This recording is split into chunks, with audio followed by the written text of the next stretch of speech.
হ্যাঁ, স্বাগতম সবাইকে ইংলিশ লিটারেচার বিডিতে। ভিডিও শুরুতেই সবাই আমার সালাম গ্রহণ করবেন। আসসালামু আলাইকুম। আমি সাদ্দাম হোসেন রয়েছি আপনাদের সাথে।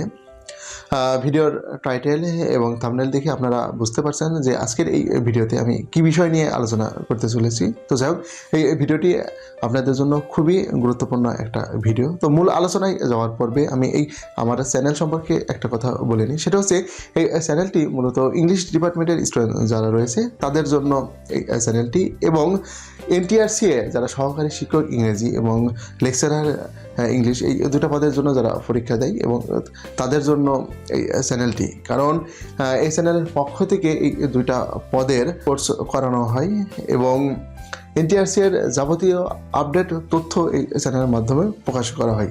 যার কারণে যারা এনটিআরসি এর পরীক্ষার্থী আপনারা আছেন বা যারা শিক্ষক আছেন, তারা এই চ্যানেলটি অবশ্যই সাবস্ক্রাইব করে রাখবেন, তাহলে আপডেট তথ্যগুলো জানতে পারবেন।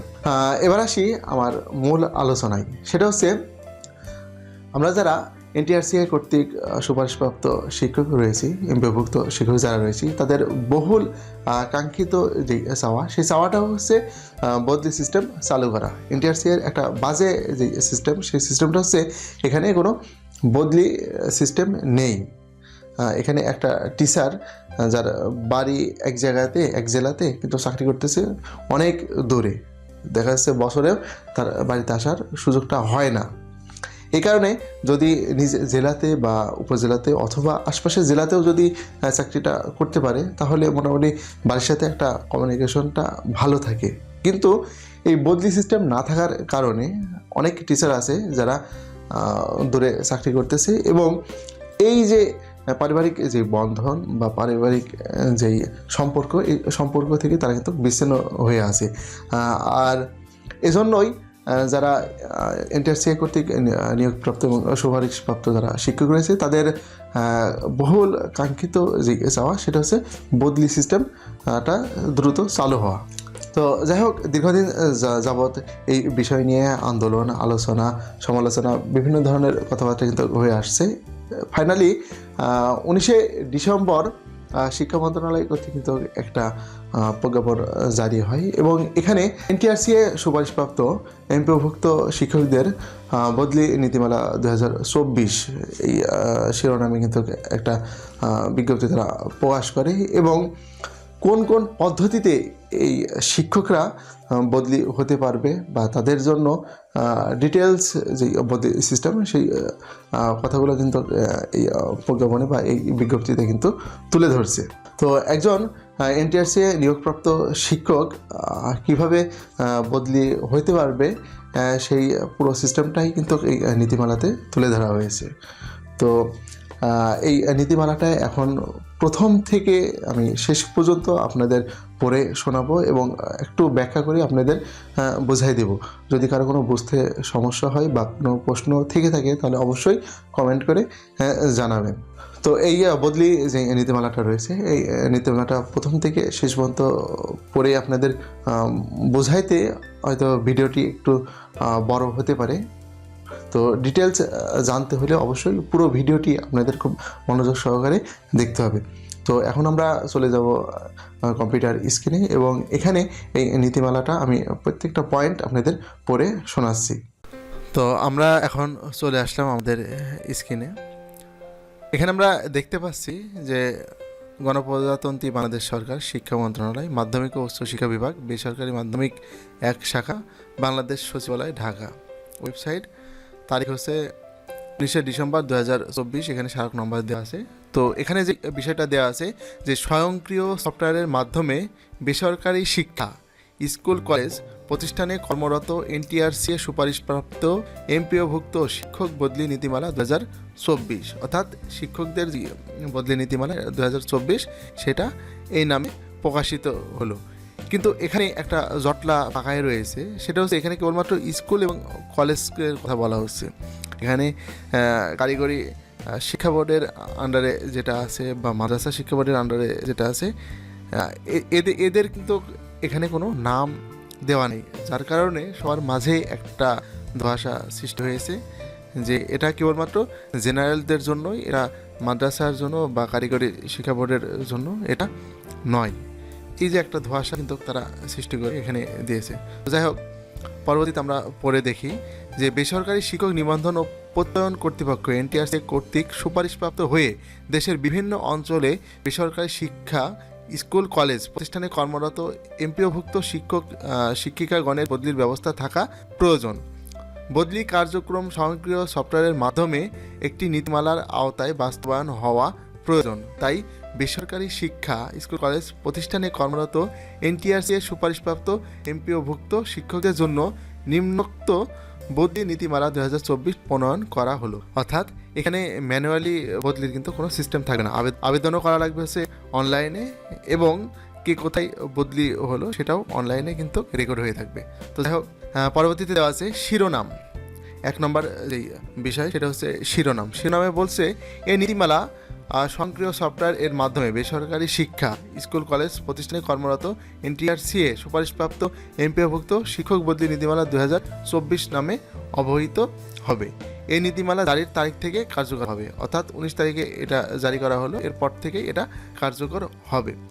এবং এখানে প্রযোজ্যতা কি আছে? প্রযোজ্যতা বলতেছে বেসরকারি শিক্ষা স্কুল কলেজ প্রতিষ্ঠানে এনটিআরসি এর সুপারিশপ্রাপ্ত এমপিওভুক্ত শিক্ষকগণের জন্য এই নীতিমালা প্রযোজ্য হবে। তো এখানে এটা স্পষ্ট যে যারা কমিটির মাধ্যমে নিয়োগ পেয়েছিল তারা কিন্তু এই বদলির যে সুযোগ সেই সুযোগ সুবিধা পাবে না। কেবলমাত্র যারা এনটিআরসি কর্তৃক সুপারিশপ্রাপ্ত কেবলমাত্র তারাই এই সুযোগটা পাবেন।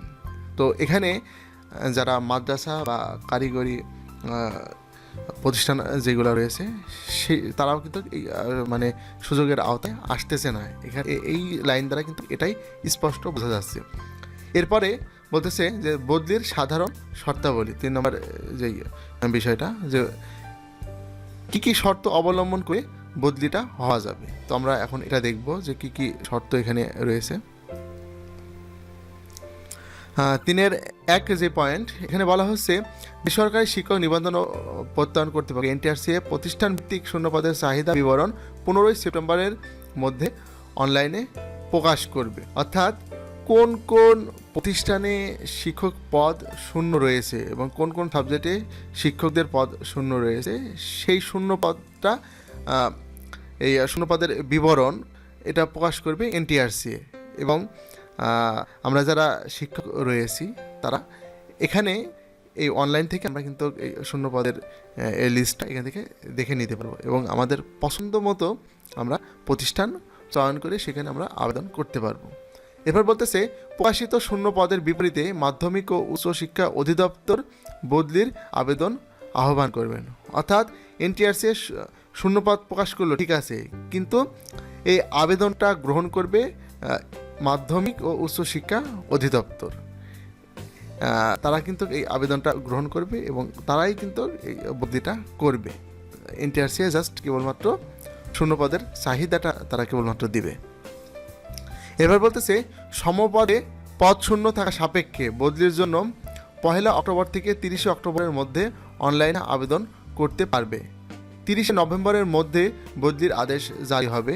30 ডিসেম্বরের মধ্যে নতুন কর্মস্থলে যোগদান সম্পন্ন করতে হবে। তো এখানে কিন্তু এটা কিন্তু স্পষ্ট করে দিয়েছে যে কয় তারিখে এনটিআরসি তারা যে শূন্য পদের যে লিস্ট এই লিস্টটা কয় তারিখে প্রকাশ করবে, আবেদন কয় তারিখের মধ্যে করতে হবে এবং বদলি প্রক্রিয়াটা শেষ হয়ে পরবর্তীতে আপনি কয় তারিখে জয়েন করবেন সেটা কিন্তু এখানে স্পষ্ট করে দিয়েছে। এটা খুব ভালো একটা দিক। এরপর বলতেছে আবেদনকারী শিক্ষক তার চাকরির আবেদনে উল্লেখিত নিজ জেলায় বদলির জন্য আবেদন করবেন। তবে নিজ জেলায় পদ শূন্য না থাকলে নিজ বিভাগের যে কোনো জেলায় বিদ্যমান শূন্য পদের বিপরীতে বদলির আবেদন করতে পারবে। অর্থাৎ আপনি আবেদন করতে হলে নিজ জেলাতে যদি আসন ফাঁকা থাকে, সিট ফাঁকা থাকে, তাহলে সেখানে আপনাকে আবেদন করতে হবে। আর সেখানে আসন ফাঁকা না থাকলে বা সিট ফাঁকা না থাকলে পরবর্তীতে আপনি আপনার বিভাগে যে কোনো জেলাতে আপনি আবেদন করতে পারবেন। তবে অন্য জায়গায় কিন্তু অন্য বিভাগে বা অন্য এলাকাতে আবেদন করা যাবে না। এরপর বলতেছে প্রথম যোগদানের পর চাকরি 2 বছর পূর্ণ হলে বদলির আবেদন করার জন্য যোগ্য হবেন। অর্থাৎ আপনি জয়েন করার পর 2 বছর অতিবাহিত হওয়ার পরে আপনি আবেদন করতে পারবেন।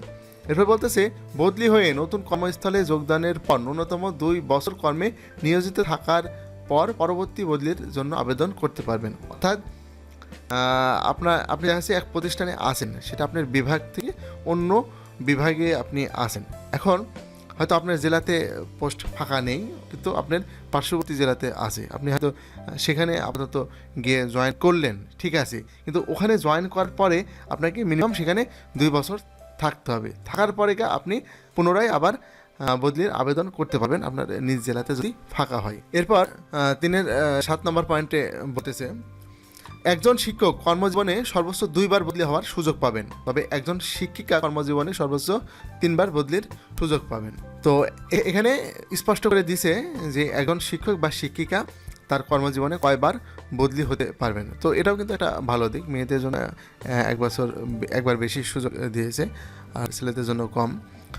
আর 3.8 যে পয়েন্টটা সেখানে বলতেছে একটি শূন্য পদের জন্য একাধিক আবেদন পাওয়া গেলে নিম্নোক্ত অগ্রাধিকার বিবেচনায় করতে হবে। অর্থাৎ এখানে জ্যেষ্ঠতা, নারী এবং দূরত্ব। অর্থাৎ প্রথমে আসবে হচ্ছে জ্যেষ্ঠতা, তারপর আসবে নারী, তারপর আসবে দূরত্ব। 3.9 বলতেছে চাকরিতে প্রথম যোগদানের তারিখ হতে সিনিয়রিটি গণনা করা হবে। অর্থাৎ যেদিনকে সে যোগদান করলো তারপর থেকে সিনিয়রিটি গণনা করা হবে। এটা সব জায়গাতেই করা হয়, এটা স্পষ্ট।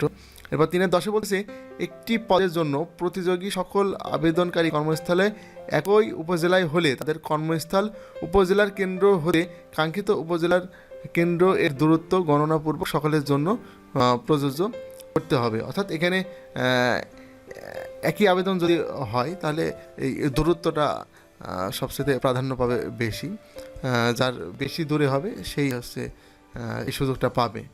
এরপর বলতেছে একটি পদের জন্য প্রতিযোগী আবেদনকারী বিভিন্ন উপজেলার হলে তাদের কর্মস্থল জেলার কেন্দ্র হতে কাঙ্ক্ষিত জেলার কেন্দ্র এর দূরত্ব গণনাপূর্বক সকলের জন্য প্রযোজ্য করতে হবে। এটাও একই সিস্টেমেই বলা হচ্ছে।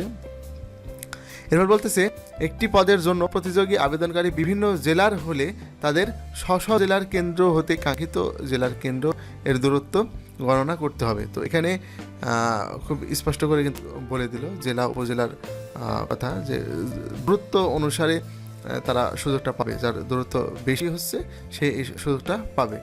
আর দূরত্ব 3.13 দূরত্ব পরিমাপ কীভাবে করা হবে সেখানে কিন্তু এটা বলে দিয়েছে যে জনপ্রশাসন মন্ত্রণালয়ের যে মডেলটা রয়েছে সেটা অনুসরণ করা হবে। তারপর বলতেছে অসম্পূর্ণ বা ভুল তথ্য সম্বলিত আবেদন বিবেচনাযোগ্য হবে না, ইচ্ছাকৃত ভুল প্রমাণিত হলে শাস্তি আরোপ করা হবে। এখানে কিন্তু কোনো ভুল আবেদন করা যাবে না। এরপর আছে বদলির কার্যক্রম সম্পূর্ণ হওয়ার পর এনটিআরসি অবশিষ্ট শূন্য পদে নিয়োগের সুপারিশ চূড়ান্ত করবেন। এখানে বদলি দেখা যাচ্ছে যে টাইমটা দিয়ে দেওয়া হলো, এই টাইমটার মধ্যে বদলি সম্পূর্ণ হবে। বদলি সম্পূর্ণ হওয়ার পরে যে প্রতিষ্ঠান থেকে টিচার বদলি হয়ে গেল সেটা শূন্য পদ হয়ে গেল, আর এই শূন্য পদে এনটিআরসি আবার নতুন টিচার নিয়োগ দিয়ে দেবে। তারপর বলতেছে একটি শিক্ষা প্রতিষ্ঠান থেকে বছরে একজন শিক্ষক বদলির সুযোগ পাবেন। অর্থাৎ একটা শিক্ষা প্রতিষ্ঠান থেকে কেবলমাত্র একজন টিচারই বদলি হতে পারবে। এটা সবচেয়ে একটা বাজে সিস্টেম বলে আমার মনে হয়, কারণ দেখা যাচ্ছে একটা বিদ্যালয়ে যদি 10 জন টিচার থাকে, 10 জন যদি আবেদন করতে চায়, যে 10 জনের বাড়ি দূরে তারা আবেদন করে, তার মানে 10 বছর তাদের অপেক্ষা করতে হবে। এই পয়েন্টটা অবশ্যই সংশোধন হওয়া জরুরি বলে আমি মনে করি।